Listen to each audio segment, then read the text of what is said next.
देखी भैया देखावा एगो लड़की चैत के मौसम में। हाँ अरे वो सब चैत के मौसम के तो जानते बनी जा चैत के हवा ऐसा बहेला ना कि देह लावा खानी फूट जाला। हाँ आ चैत के मौसम में टी शर्ट और जींस पहनले भी एगो लड़का देखा था, कहता छाती पीटा था का हो आई हो दादा, अरे बाप रे बाप। ओढ़नी ओढ़ले रहती तो कम से कम बेयार तो ना लगे।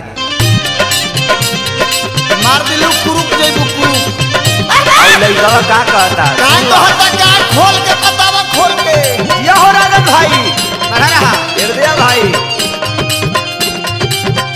ओ हो अविनाश हो पवन बाबा ए शंकरपुरे बढ़ाओ ए सोनू बारू का मशीन नहीं सकीन तोहर करी आई घाम करी। बारू का मशीन नहीं सकीन तोहर करी आई घाम करी। जब लाग जाई जब लाग जाई पछुआ के हवा तब भी काम करी।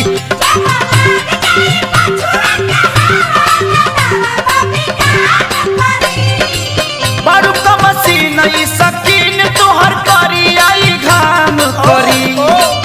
बारू का मशीन नहीं सकीन तोहर करी आई घाम करी।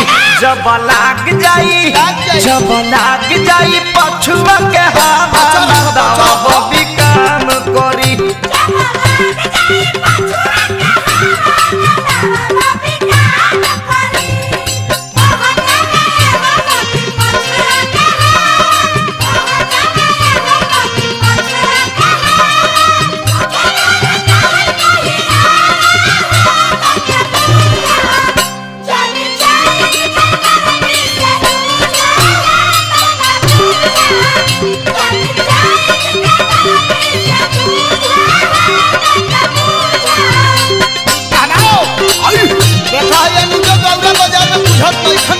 प्रसाद खियावे के का हो देखा सब बन साथ में खेला देखो साथ बिकियो बाबा चैत में गर्दा उड़ले बन।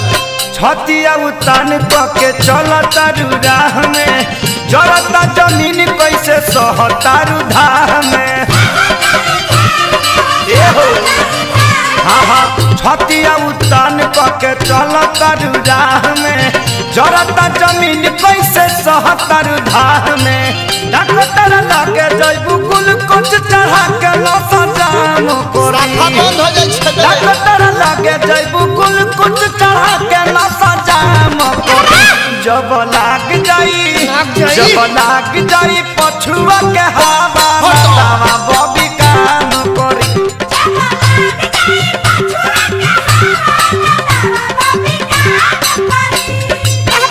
ए पवन बाबा का हो दीपू बाबा बड़ा अरगन पेरता रहो पवन हो मेरे लोई काहे ले ए पंकज का हो आइला आइला बढ़ा बेस बढ़ा ए बाग हवा चिरैया रे हृदय भाई राजन भाई हाय देखा भिखारिया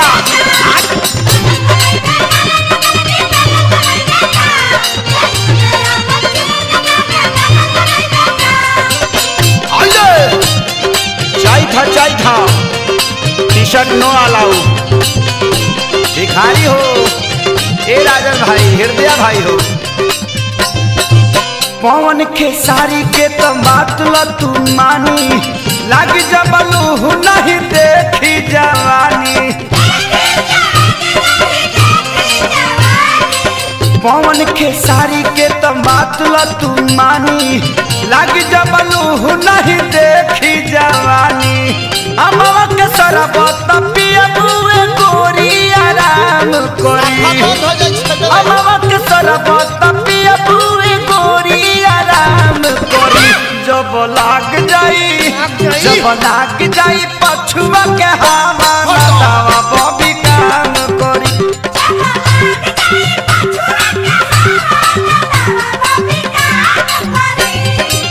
बारू का मशीन सकीन तोहर करी आई घाम करी। बारू का मशीन सकीन तोहर करी आई घाम करी। जब लाग जाई पछुआ के हवा तवा बबी काम करी।